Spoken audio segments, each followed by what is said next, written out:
So my first exposure, let's say, to the trans community was when my mother used to dress me up. No. Okay, really? Wow. Let me stay away from that. That's really transparent. I will go right. That was really transparent. This is the Transparency Podcast Show from Long Beach, California, where we bring you life transformation stories, business, investment, personal development, entertainment, and more. Welcome back to Transparency Podcast Show. I'm your host, Xiaobi Chang. Today we have a very special guest, and I knew him from the trans community things in Los Angeles, California. His name is Dr. Alexander Sinclair. How are you doing today? I'm excited to be here. Fantastic, actually. Do you still remember where we met each other? It's in one of those clubs, right? Actually, yes, absolutely. I remember, Shelby. It was Oxwood Club Shine. And just sitting here, one of the things I noticed above one of the monitors is a Club Shine award that you received. Up there, right? Yeah, right. You got one too, I remember. I did. Yeah. It was a lot of good memories. And probably for more than 1 year. For you, I only have one. That's it. Because I'm involved with the community. Of course, so that's why we're having you here to share with everyone about your background, your own stories, and you are I would say you're the creator of a trans community, right? Because you change people's life, and of course for good. And a lot of people I can see they can improve their happiness. They can improve their career in every different aspect. So again, thank you for the kind words. And I think my own personal story is less important in the big picture here. But really this is about making people comfortable in their skin. Solomon, the engineer, asked me, so what do you do? And I said, I like to make people happy. I'm an agent of change. Yes. And so that's really what it's about. And when you look at the word or the concept of plastic surgery, I've always thought of things like this. Dermatologists deal with skin. Yes. Orthopedists deal with bone. Okay. Ear, nose, and throat doctors deal with ear, nose, and throat. So what is it that plastic surgeons do? Yeah. And what they do is they create change. Right. That's my specialty. Yes. I create change. And so, for instance, the first kidney transplant was not done by a kidney doctor. It was done by a plastic surgeon. Yeah. And so that's conceptually what's happening in my specialty. And when you say plastic surgeon, people will assume that we're talking about plastic. Movie stars or about plastic, right? On the movie, but it really comes from the Greek word plastikos, which means to mold. And that's what we're doing. We're molding and changing parts of the body. Right. Yes. So how can you kind of tell us a little bit about your story? How did you start getting involved into it, to doing the change for the right? Well, community? Okay. So my first exposure, let's say, to the trans community was when my mother used to dress me up. No. Okay. Really? Wow. Let me stay away from that. That's really transparent. I will go right. That was really transparent. Somebody was at my house yesterday, and they said, "Who's that woman there?" And I said, "That's me." But that was me when I was 12 years old. Nice. Okay. So, but I also grew up in New York City, and one of the things I ended up doing was doing some off Broadway shows. Okay. Wow. And one of the casts I was in was largely a trans cast. Oh, okay. And so the theater was La Mama Theater, which was on 2nd Avenue in New York City in the East Village. And there was a club called Club 82, which was the transgender club in New York City. And then I went on to go to medical school, and I did a rotation at Stanford University. And in those days, most of the transgender surgery was not being done at universities. In fact, there were only 2 or 3 that were doing it. But Stanford had a department chairman, Donald Laub, who was very involved with, again, this concept of change. Right. And so he was doing transgender surgery. And that was my first, let's say, surgical involvement with it. And then I went through the usual training of going through general surgery, going through plastic surgery. And at a certain point in my career, I started just doing more and more transgender surgical procedures and then dealing with other transgender surgeons and sharing ideas and honing my technique. Okay. So many of our listener or watcher, they are probably curious, like what kind of operation or what kind of change that you do? So can we kind of start from head to toe and sure, we can start like So tomorrow morning, after we do this podcast, we're not going out and partying. I'm going to go home and get myself prepared for surgery tomorrow. So tomorrow I'm doing a facial feminization surgery. And last Monday and Wednesday I did facial feminization surgeries. And those are good surgeries to talk about, to get a sort of a grasp of the many things that can be done. Because even though the, let's say, the label will be facial feminization, there might be 13 different surgical procedures within that one procedure. So, I mean, if you like, I can take you through what a typical facial feminization happens. Right. So, So I don't want to gloss over because people want to go right to the surgical event. Yeah. But I always will say to patients, and this is really key to all of you people who are contemplating having surgeries. Right. You're doing research out there, and that's great. And you're going to go through complications and read about this and that and which one is best for me. Right. Remember this. Most complications do not occur in the operating room. Okay, so you want to start talking about surgery right away. Right. And that's really like beginner surgeons want to do that too. But you really have to talk about the consultation. Yes. Because most mistakes can happen before, during, and after surgery. Most mistakes happen before surgery. Communication, well, it's a communication issue, right? Maybe certain people want certain looks, certain way, and certain things to be done or changed. Right. And the communication is important because the language of the patient will often be different than the language of the surgeon. Of course. And sometimes the interaction is not particularly good. So, I mean, studies will show that patients remember 10% of what is discussed at the surgery. Okay. They may think they're being clear. The surgeon may think he's being clear. But it's important for the patient to say in everyday words, not surgical technique words. They're not supposed to go in there and say, I want a type 3 forehead change, which the patients do. They come in and say, oh, yeah, I think I want a type 3. All right. Oh, really? Yeah. Wow. So what patients need to say is in everyday words, what is it that they don't like? What is it they want to change? And what is it? What are their expectations? Okay. So does anyone come in and, let's say, bring a picture on the cell phone and say, hey, I want to look like Kim Kardashian? Well, yeah, that's what happens, and then that will clue me in to whether they're realistic or not. Usually when they start showing pictures of other people, often the color of the sky in their world is not blue, okay? That they may be going off into something that's not realistic. Okay, got it.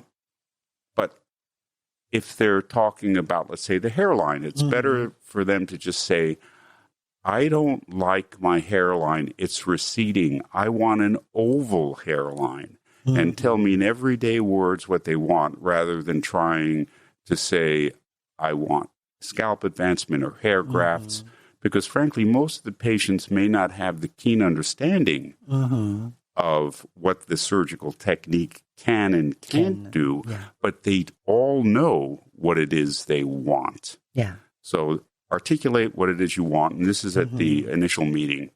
About the bones, how their eyes, do they want to, okay, so a simple thing are terms that it's better for a patient to use, for them to say, I want cat eyes.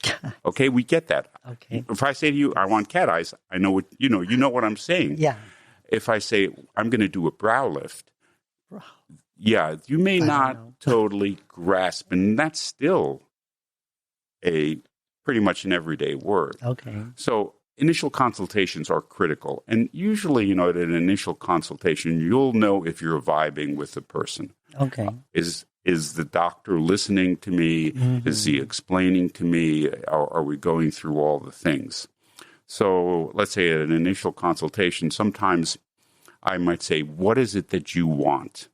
Right. So most patients get almost a little defensive with that question. They'll say, what do you think I need? Okay? Yeah, because, they're trying to be cagey about this. So it's fine. Like, I'll go right to it. Typically, I like doing, and most patients want everything, I like doing everything. Because even if a patient says to me, I don't need this, I will, my idea is always trying to make them as beautiful, feminine, perfect as possible. So I did a facial feminization on Wednesday. Patient didn't want her nose done. She didn't want cheek implants. She didn't want Bichet fat pad removal. She didn't want masseter muscle reduction. So what does she want? Well, she wanted chin and jaw and forehead. So, but I will let the patient direct me. But sometimes the patient will say to me, what do I think? I'll tell them what I think. And then, we'll take it from there. But at the initial consultation, there has to be a clear understanding where the patient expresses what the patient needs, what the patient wants, what the patient expects. And then the doctor needs to be able to say, okay, this is what I can do. I can deliver that for you. And this is our plan. This is how we're going to do it. Or these are our choices. So sometimes we'll have choices, and sometimes, unfortunately, insurance will limit our choices. One of the big choices is hair grafts or scalp advancement. I come down almost on the side of hair grafts every single time, but that opportunity may not be available through an insurance process. And then we may have to do a scalp advancement. Okay. So, and those are the type of things that, because, you were giving me the outline of our discussion. And like all the things you wanted to talk about. And I'm thinking, I'm a total bore. I could go on for hours and hours about this. We're gonna include your. I'm not even letting you talk. No. That's good. This is very informational. So if anyone has any more additional question, they can contact you. They can reach out to you through Facebook or They can get hold of me through the office, of course, Alexander Sinclair, MD. But I think that realistically, if your viewers enjoy what I'm saying and want to hear more, we probably should do some podcasts that go into greater depth about each particular surgery, and then I can do some. This is just an intro. If I'm doing a rather complete facial feminization, I'll go through the sort of the notes of the song go like this. Usually, I'll start with the Adam's apple. And I just one of the things I'll tell patients, because they're going to different doctors, is it's important when you're doing an Adam's apple, scar location is important, because it doesn't really make a lot of sense to get rid of your Adam's apple if you're going to have a scar right on top of it, and then it's like that's where the buried treasure is. So you want to hide the scar for that. You want to put it in the submental area so it's not well seen.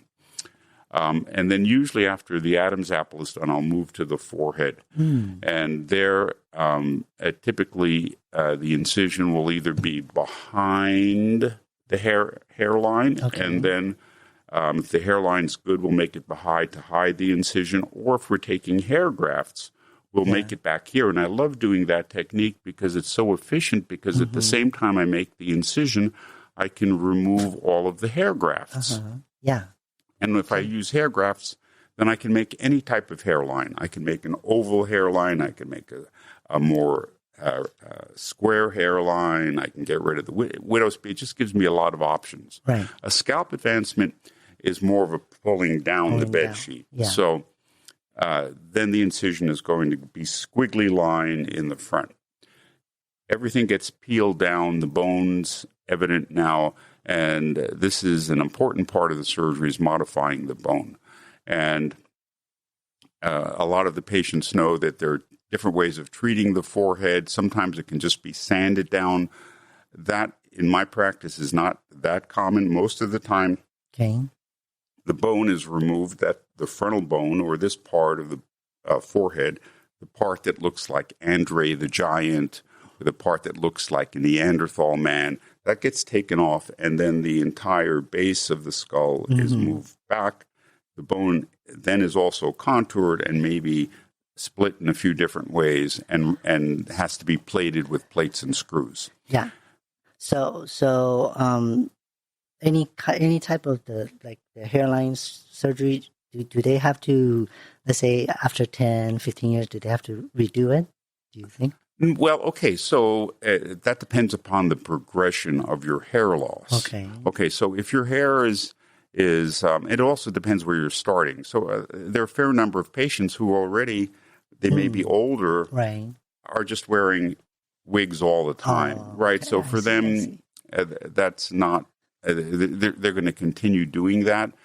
For the younger patients, and if they don't have any testosterone circulating in the body, or just a little bit, if they're on a blocker, or if they've had an orchiectomy, or if they're going to go on for gender confirmation, their hairline will pretty much be stable, so it won't be much of an issue.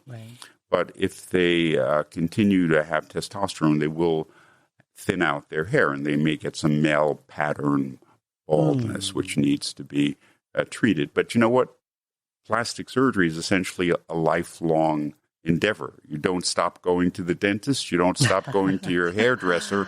You know, you're in our clutches forever and ever, world without end. So, there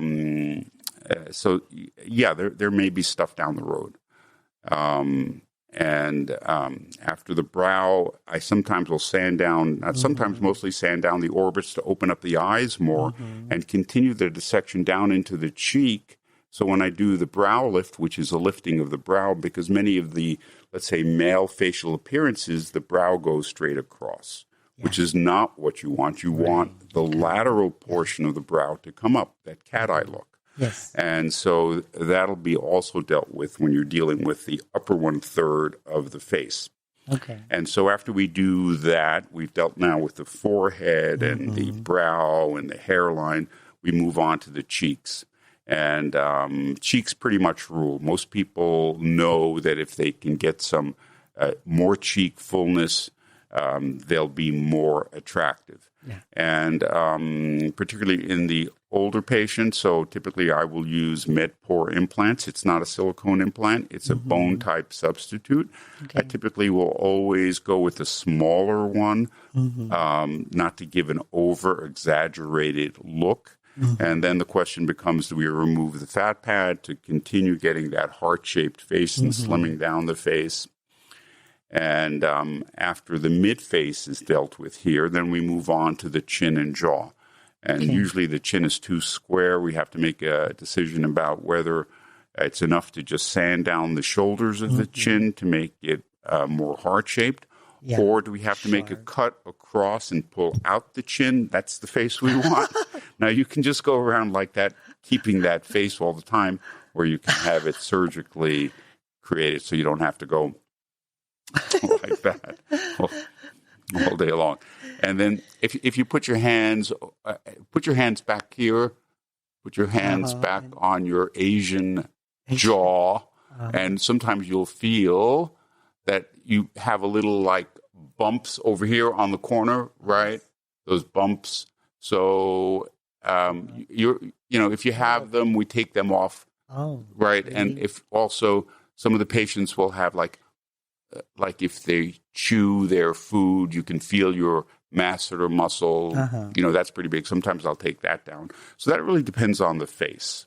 Okay. And sometimes there are cultural issues. Different cultures have different shaped faces. And so different modifications may be made more in one or geared towards one than the other. But usually this portion of the bone is removed at the angle, and then the body of the bone is also sanded down. Now, in the young patient, when you do these bone maneuvers, there's not going to really be too much of a change in the skin. The skin has a good retraction ability. Older patients, though, already, when I say older patients, 40s, 50s, 60s, they're already starting to sag. So that's a totally different issue, which won't be dealt with at this particular surgery. But there usually is a difference between feminizing the face and also turning back the hands of time. Because turning back the hands of time usually means pulling skin. And feminizing the face usually means restructuring the bony face. So that surgery, 8 hours or so.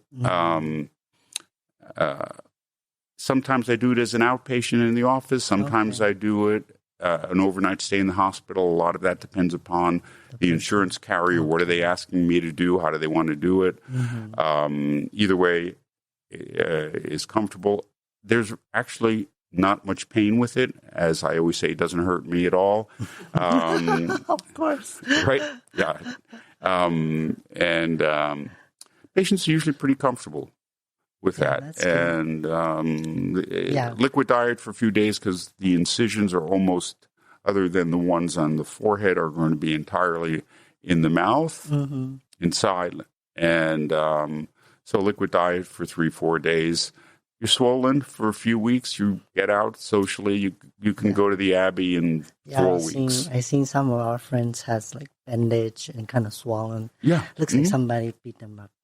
Yeah, that's it's kind of sometimes the eyes will be puffy. Sometimes the eyes get totally. But like I said, social 4 weeks.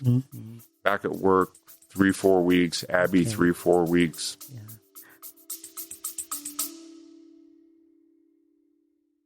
This episode is brought to you by Kitcaster. Kitcaster books you on top podcasts. How do funded startup founders attract prospects and talent? Podcast interviews. How do entrepreneurs with exits find new deals? Podcast interviews. How do C-suite execs differentiate in crowded markets? Podcast interviews. Kitcaster books you on top podcasts. Click the link in the show notes for a special offer. Celebrate good conversation. Okay, so are we okay to move on? Continue moving down? Yeah, moving down. All right. So what do we get to after we get to the neck? So we can get to, or we can talk about the chest wall. Just a little bit here because this is more common. Maybe you can mention. Yeah, all right. So surgeries have different. They do different things. In one way, they make you more comfortable in your skin. Yes. In another way, too, they create some things so that the rest of the world looks at you in a different way. And that will also make you feel different. So, let's say if we're dealing with a chest wall, we're dealing typically with breast augmentation in a trans woman. And that probably is the surgery that for many people will make the world look differently at them. Yeah. And it's certainly a less complicated, less involved surgery. It's outpatient, hour and a half. If someone is in a rush, I can do it faster. I can do it in 45 minutes, but usually takes about an hour. Minutes. Yeah, usually takes about 60 minutes. Wow. And that's one that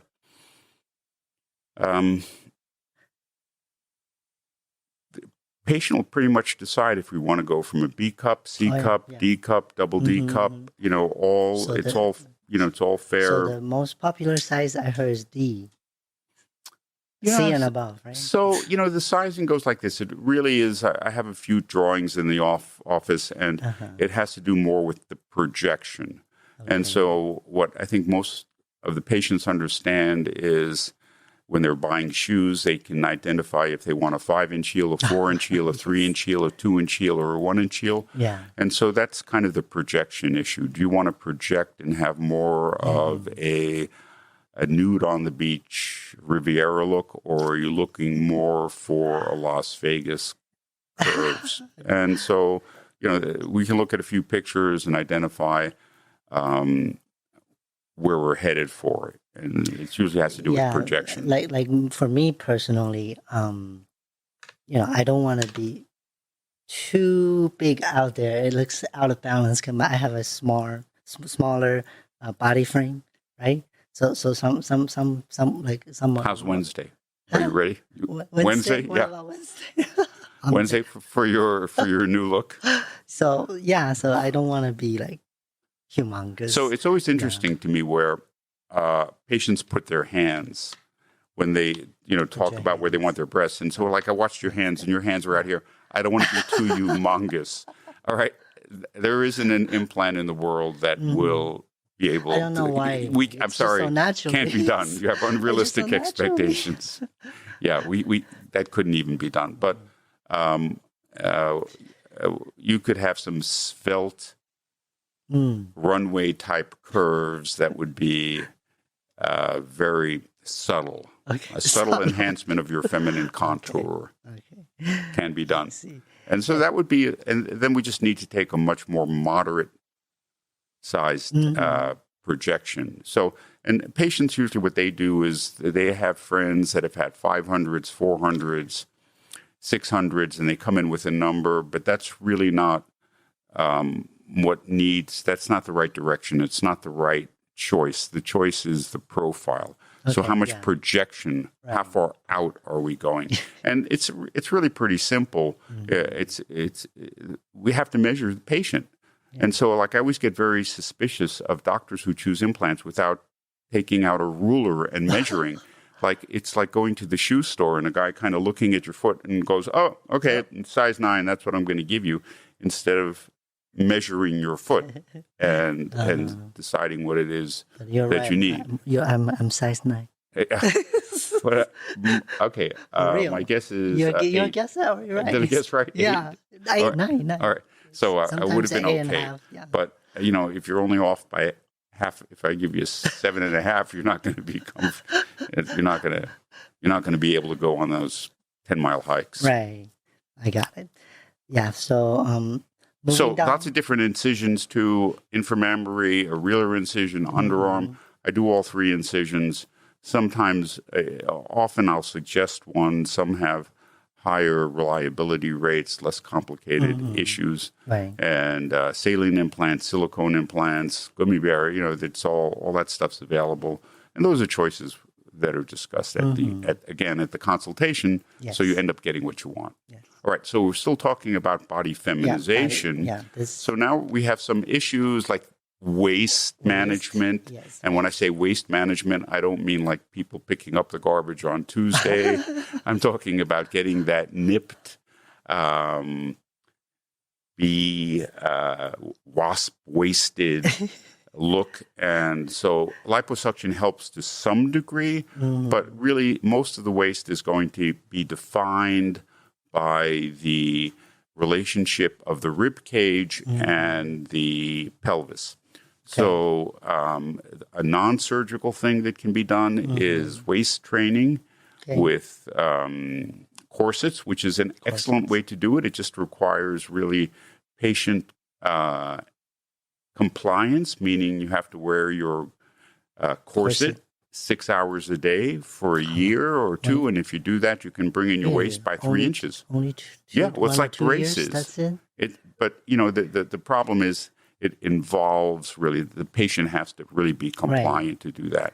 Other than that, you can do some fat removal with liposuction, But really, to get the waist in more, you would have to do a rib cage modification by either removing or recontouring the ribs, which is possible. It's not done that frequently, but it's certainly a good technique if you want to bring the waist in.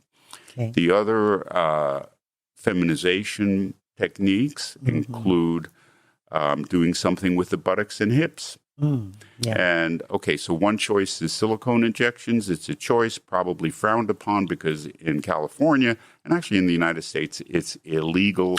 And most of the time, the people who are doing it are pumpers, and you don't know what they're pumping, and it's in a motel, and they have a throwaway disposable phone, and you got to, drink a pint of whatever before, you get So your just thing. one injection Well, okay, so pumpers, I'm not, I will sometimes do 500 mLs at a time, 500 cc's, 500 mLs at a time.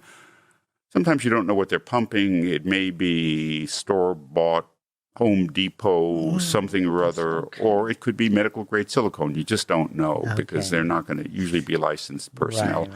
Or you can go overseas and, have a doctor do it. So that's one of the techniques for enhancing the buttocks and hips. So I don't do that. I would probably lose my license if I did. And if I did, I wouldn't say it on a podcast because it would be really stupid to do that. Right. So, but I don't think it's a good idea. Some people get great results, but some people get disasters. And if you get a disaster, your life will change forever in a really, really bad way. Okay. So let's say the other things that can be done are buttock implants. Look great. They feel a little firm. And if you're doing buttock implants, I would do a second stage where I put some fat over it to smooth it out and make it softer. Okay. Usually, if somebody's more on the chubby side or has more fat, then a Brazilian butt lift is the more commonly done procedure. If somebody's skinny, though, then they won't have enough fat really to give themselves the look with just their fat. So then they may have to go to something like a buttock implant and a smaller amount of fat over it to smooth it out. Okay. Good options. So they're both good surgeries. And now your next question is, well, what about like the sexual area? Right? Yes. What about that's right. That's actually the one. The genital, vaginal. That's because we mentioned we met in the club, and I went to your clinic for this a vaginal consultation. This question. Yeah, consultation. Do you remember what I said? Yeah, I don't. But I do. I remember everything. So here's one where the patient remembers everything, the doctor doesn't remember everything. Yeah. So what first did I tell question you asked is, what's your sexuality? Right. Yeah. You asked me, right. Who are your sex partners? Do you date girls or you date guys or both? Yeah. Yeah. So I wasn't sure why that mattered, but you explained to me that if you are some only... patients actually get defensive if I ask that question, like I'm getting too nosy. I was just like... But I'm building a vagina for you, so I need to know how you're going to use it, what your intention is. I didn't thought it's weird or anything. I just don't, I don't know how to connect to this, but later you explained to me. So let's say if I only date men, then there's a particular... procedures or type of surgery. Well, if you're dating men, usually you want to have penile penetrative sex, right? Yeah. You would want that, right? You would want to be able to have that. Right. So then we have to make a vagina that is accommodating to an erect penis. Yeah. So that means, usually it means about 5 inches of depth. So let's say a natal female vagina is 5 inches long. It stretches a little bit because it has like muscular tissues, but that would be the goal of, let's say, an inverted penile technique is 5 inches, which is about 13 centimeters. And with that, you can have penile penetrative sex. What's the other thing you want to be able to do if you're having penile penetrative sex? I don't know. What do you think? I don't know. Do you want to orgasm? Yeah. Okay. Of course. Well, okay, so that's on orgasms are good, right? Yeah, so I would say 80% of the patients can orgasm. So it's sometimes good to ask the question, can you orgasm now? Because if you can't orgasm before the surgery, you probably won't orgasm after the surgery. Okay. But 80% can orgasm. And as a matter of fact, I think there's a subset of patients who become multi-orgasmic. Because if, think about it, like the difficulties men have in like having multiple orgasms is they got to stay hard, right? It's hard enough to get hard, but then to stay hard through like repetitive, right? Yeah. Yes. So, there's something called, I guess, have you ever heard of the term soft cum? Soft cum? Soft cum? Pre-cum? No, different? Well, Pre-cum is different than soft cum? Well, pre-cum is different, yeah, because you don't really orgasm with pre-cum, do you?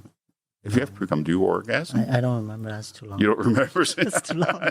It's a distant past. Yes. Well, yeah. Well, I think when I was... If you're going to orgasm, it's too late. Once you orgasm, it's no longer pre-cum. I think when people, when people was young, like that's what I'm going to say. It's happened. Teenager, they go, oops. The date is over. Oops, right? Okay, so I remember you told me there's like another type is like make the length in the vagina. Yeah, deeper. so there are a few different techniques. There's something called peritoneal vaginoplasty, where some peritoneum is used. So my thought is that most of the time it's going to be an inverted penile technique. Right. I find on most of them, what I'm doing now is also taking a skin graft. And I've worked this out mathematically. I'm not going to bore you with the mathematical details. Okay. But if I do the numbers, there's usually not enough tissue from your testicles and from your penis to make a fully functional vagina. Yes. So I take some extra skin from here. It's not a big deal, but I just take a little bit more so that you have more skin in there. Yeah. To line what needs to be made. Also, I don't want to gloss over the urethra, which is where the urine comes out, because that has to be shortened. And the way the labia look is important, too. So some of the sort of nuances of this surgery are making labia minora, labia majora, and clitoral hooding. And sometimes those sort of finishing details are important because sometimes not all the tissue will heal exactly the way we want it to, so sometimes revisions have to be done. Yeah. But the one that I also talked to you about, I remember talking to you about it because I actually like talking about this. Patients will ask me, like, what's the best surgery? And I always try to change that question because it's not that there's a best one, but each of the surgeries has its pros and cons. Each of the surgeries will deliver certain things for the patient. And there is usually what, in my mind, you're chuckling like I'm going to say something funny or something like I shouldn't say. I'm not. Okay. No, go ahead. This is all information. No, just for me, Right. So I like to always go back to the principles of plastic surgery. Yes. This is how I learned. What I think is important in my art and craft is to fall back on principles that will guide me to do the right thing. Right. So typically you want to do the least invasive surgical procedure that will give the patient exactly what they're asking for, right? So, but a lot of the patients will say to me, hey, my boyfriend's really large, and he's, really, and I want maximum depth. And so at that point, if you fall into that category, you may be happier with a colonic vaginoplasty. And so, and again, getting back to principles, when you're, say, replacing like with like, or you're trying to make a vagina. Well, the inside of a vagina is not skin. The inside of a vagina is mucosal tissue. What is mucosal tissue? It's like the tissue inside our mouths, it's like lips and the wet stuff.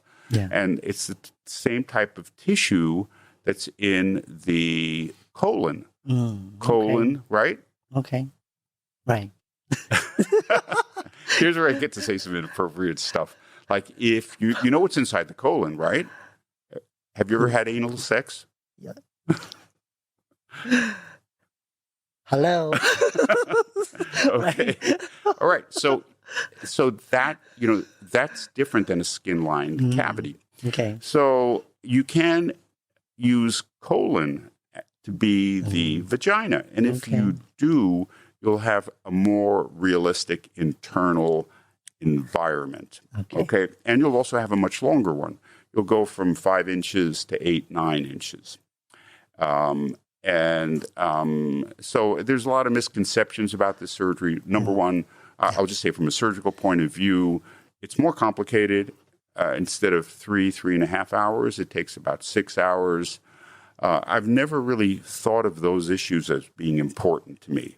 Like, why would a patient decide to what? Calm down. What? Am I getting too excited? You think I'm getting too excited? Why? Like when a patient says, "Oh, I don't want to have a 6-hour surgery," and I'm thinking, why? Why would you let the time be the limiting factor of your future result? So, but it's a longer surgery. The risks are some additional risk, but if that's what you're going for is full depth with having the most realistic feel, it would be a colonic vaginoplasty. And people will say, "Well, won't fluid come out?" And the answer is no, because we're using the large colon, and the large colon actually resorbs fluid, right? I mean, right? Your poop doesn't come out like wet, right? That's because maybe after somebody in the is small so spicy, intestines, in the small intestines, stuff is wet.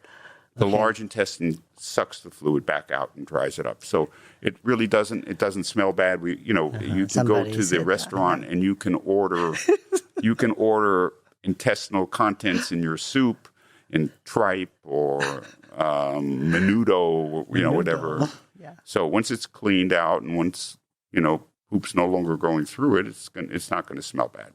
Okay. So and that surgery, the beginning of the surgery, everything is the same. It's just that when you make the the vagina itself, the conduit, you're using a different body part. And then you can get a long one. The opening is the same. Right. And that, leads me to really point out that, to have successful sex after gender confirmation surgery, there are two issues. One is the length, and the other thing is the entry. Now, usually if an erect penis can get inside, you're going to have sex. Yeah. But sometimes if the opening is too tight, then nothing's going to happen, right? Then the fallback position is plan B, and you're going to go to some alternate mode of sexual release.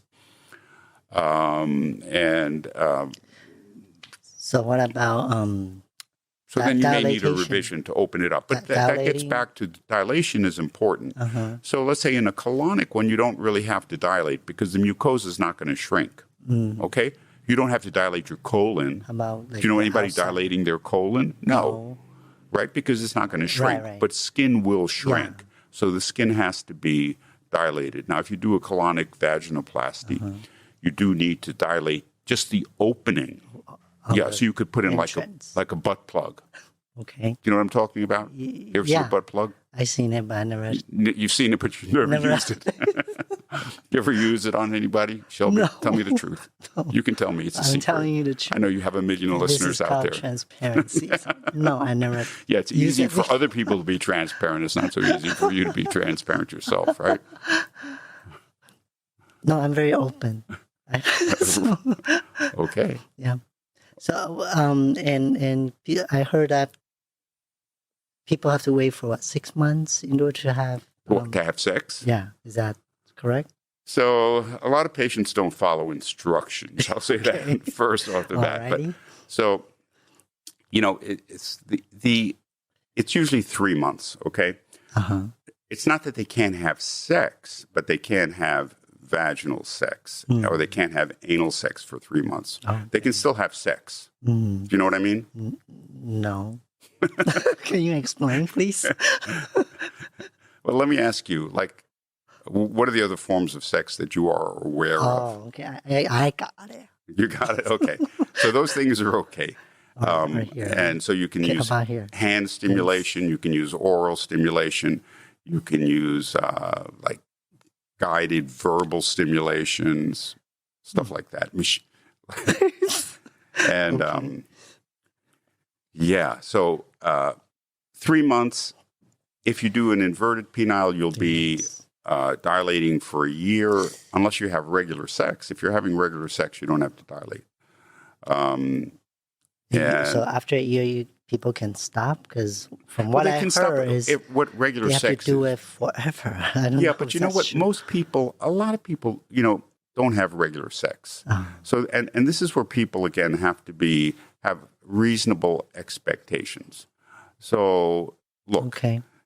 If, a lot of people will think if they get their new vagina, their dance card will be full, but it always doesn't necessarily happen that way. So they still have to dilate. Okay. I see. Is your dance card full? Huh? Is your dance card full? No, I'm too busy. Too busy? Helping my doing mom. podcasts? No, helping my mom these days. Doing what? Popping? Helping my mom. Oh, right. So I have to say that I'll just take a time out to say that Shelby, well as being an incredible person, is an incredible family helper. Her mom is ill right now, and Shelby is really nursing and caring for her in a very admirable way. Thank you. Kudos and this is bravo. Actually, this is her shirt. I wear it today for, because I want to show off for her. Your mom is very lucky to have such a caring she's daughter. She's a very strong person, so I'm wearing it. Yeah. Okay, you're going to make me cry.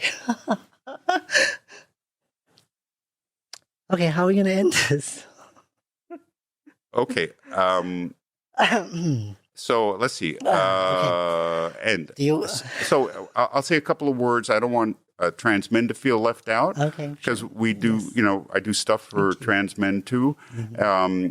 Usually the ratio in my practice and in most practices, there are going to be more trans women than trans men. Trans men are also less surgically geared. Yes. They're the most common surgery is top surgery. Top surgery is the removal of breast tissue. Mm-hmm. It's changing, and actually a lot of the vaginal surgery is changing too. So we're getting, some people are coming in for zero depth vaginoplasty, where they don't really want depth, they just want the exterior look of having a vagina. Some people are coming in for nullification surgery, where they don't really want to have labia, let's say, and the look of a vagina. They're really looking for more of a Barbie doll appearance. Mm-hmm. I've had a couple of people now coming in who want to maintain their penis. Okay. And have a vagina as well. So they want to have, let's say, 2 sets of or additional ammunition and equipment. Yeah, everything. Wow. If you can think it up, I usually can do it. Wow. It just becomes, and actually those, I have got a few people who are waiting right now for their insurances to determine whether they'll allow pay for this stuff. So trans men. So and in the top surgery, some people are coming in. They don't want their nipple areola placed back on. They want some scarring done differently. There are some scar choices, and those things probably are best talked about at consultation, because there are different choices. You can do a small scar, you can do a T-shaped scar, you can do a double incision scar, and these will all be patient dependent. Right. And then when we get to, let's say, genital surgery for trans men, it becomes much more complicated, because getting a penis to work is hard enough for natal males. Getting it to work is to me, the whole erection and penises are kind of a miracle. Yeah. So that's a tough one, but a gold standard, I'll just say quickly, is a forearm flap. It's a microvascular technique, and we're looking at probably at least three surgeries, and most people will have more beyond that, because complications are very frequent, including fistulas, and that's a urinary problem where the urine doesn't come out the tip of the penis. And so there are issues with that. But that's available. Okay. Very good. And masculine surgery. Also, I've got patients coming in now. Some of them want pec implants to try to get more musculature. So there are always changes happening in what it is that I do. And I try to be responsive and listen to what my patients are saying and give them what they want. Yes. Very good. So you're the agent of change to make people happy. So where can people find you? Well, okay, they can find me at the usual places, at the Abbey at Saturday night, Jamie Jameson's Tea-Girl Nights, at the LA Opera, What if they're at out Vibrato of, Bar where and they're Grill. not where they're not in California? Yeah, so Alexander Sinclair, I think it's Sinclair Plastic Surgery, tgsurgery.com. I'm, listed. You can find me. You can track me down. Yeah, we will put all the links and show notes. Yeah. So my thought, if there's an interest in this, we can take, if you send Shelby all your really probing questions, I'm sure they'll be so intriguing and excellent and wonderful, and we'll get to talk some more. And if we do that, then I will come up with some like videos of hair grafting, videos of scalp advancement, videos of like doing somebody's nose, tip grafts, nasal reduction, all that stuff. We can do some video stuff, and then we can talk about some of these procedures more in depth. Yeah. And I'll maybe even try to get a couple of patients here, and you usually do what, one-on-one? No, you do. I do. You have threesomes too? Yeah. Yes. Okay. Hey, don't forget about Solomon. Tell me about your last This is threesome. Right here, right now. Right. Yeah. All right. Yeah, so what's your role in the threesome? I don't know. All right. So thank you for coming. Thank you for taking your busy schedule. Yeah. And show Never up too here. busy to spend time with you. Oh, thank you. Yeah. Okay. So we will definitely, reach out to you again next time for more. Thanks for having me. Thanks for listening. Thanks for putting up with me. Thanks. Okay, and see you around. See you around. Thank you. And we will be right back again next time. All right. Bye-bye.